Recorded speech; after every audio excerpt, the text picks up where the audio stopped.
ఉన్నప్పుడు చావు చెంతకొస్తే చెప్పలేనంత భయం తప్పదు. అదే మద్యం మత్తులో ఉంటే చావొచ్చి మీద పడినా చీమ కుట్టినట్టు కూడా ఉండదు. ఈ కన్నింగ్ ఫార్ములాను తమ మర్డర్ ప్లాన్ కు వాడుకున్నారు రాజు ప్రవీణ్. ఫలితం యమపాశం బుల్లెట్ రూపంలో దూసుకెళ్లింది. రియల్ ఎస్టేట్ దారుణాల పరంపరలో మరో 2 ప్రాణాలు చేరిపోయాయి.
రామచంద్ర ఈశ్వర్యాలను చంపేశామంటూ ఆనందపడుతూ బారుకొచ్చి మందు తాగి పడిపోయారు.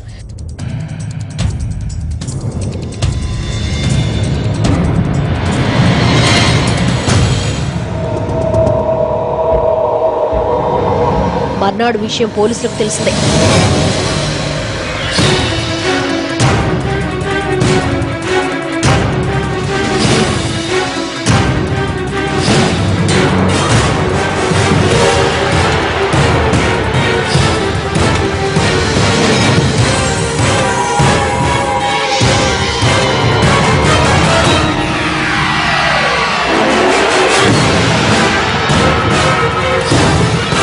చుట్టుపక్కల వెతగ్గా పొదల్లో ఓ విజిటింగ్ కార్డు దొరికింది.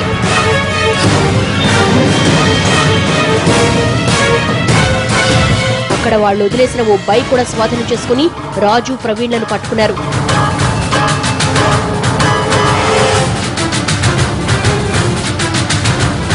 చేసిన నేరాన్ని ఒప్పుకోవడంతో ఇద్దరిని జైలుకు పంపారు.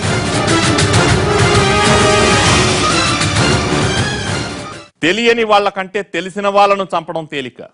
అలా నమ్మబట్టే రాజు ప్రవీణ్ చేతిలో ప్రాణాలు కోల్పోయారు రామచంద్ర ఈశ్వరయ్యలు. కోటీశ్వరులు కావాలని కలలు కనడంలో తప్పు లేదు. అందుకు ఎంచుకునే మార్గం ఉన్నతంగా ఉండాలి. ఇద్దరిని చంపి వాళ్ళు సాధించిందేంటి? జైల్లో చెప్పకూడు తింటున్నారు. నీతి అవినీతి, న్యాయం అన్యాయం, మంచి చెడు, ఆశ దురాశ పక్కపక్కనే ఉంటాయి. మంచి దాన్ని ఎంచుకుంటే మొదట్లో కష్టాలున్నా చివరకు సంతోషం దక్కుతుంది. అదే చెడు మార్గం ఎంచుకుంటే మొదట్లో సంతోషం ఉన్నా చివరకు జీవితం సర్వనాశనం అవుతుంది. ఇది ఇవాల్టి క్రైమ్ ఫ్యాక్టర్. రేపటి ఎపిసోడ్లో మరో వాస్తవ గాథలు చూద్దాం.